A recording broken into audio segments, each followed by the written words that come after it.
Mapagpalang araw mga kataba. Yan, simpleng dessert uli. Gagamit ako dito ng Bear Brand Choco. Itong gantong sachet mga kataba. 2 piraso lang yung ginamit ko.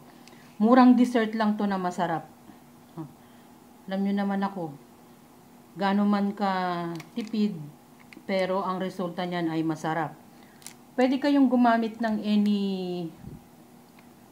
choco powder, tulad ng Milo, Ovaltine, yung mga ganun, pwede yun. O kahit na anong powder na chocolate ang flavor. Pwede nga coco eh. So yan. Tapos, yung ibang ingredients natin, 2 itlog, 2 large egg.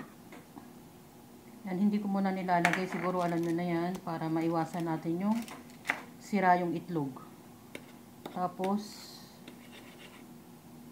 haluin natin.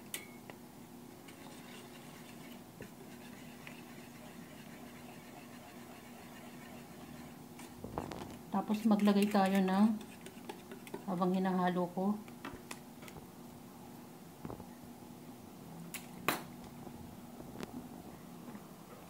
maglagay tayo ng konting condensed milk.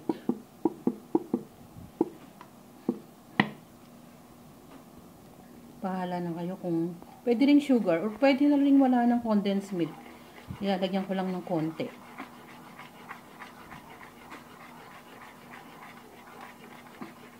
Yan, pwede na yan. Mambawas ng lansa.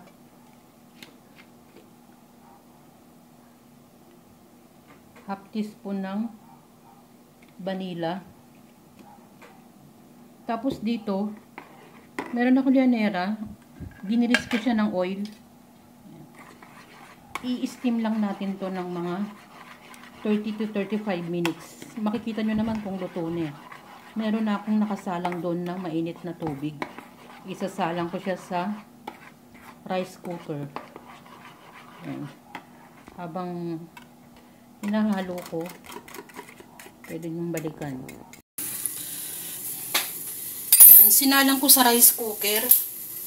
Naglagay ako ng foil. Tapos, pag walang foil, pwedeng plastic. Kayo na lang yung bahala. Diskarte naman tayo bilang nanay kung ano yung mga pwede natin gamitin. Yan. I think, i-check nyo lang, i-toothpick, check nyo lang. Ito kahit hindi ko na to i-toothpick, luto na to. Tama lang yung 25 minutes. Yan.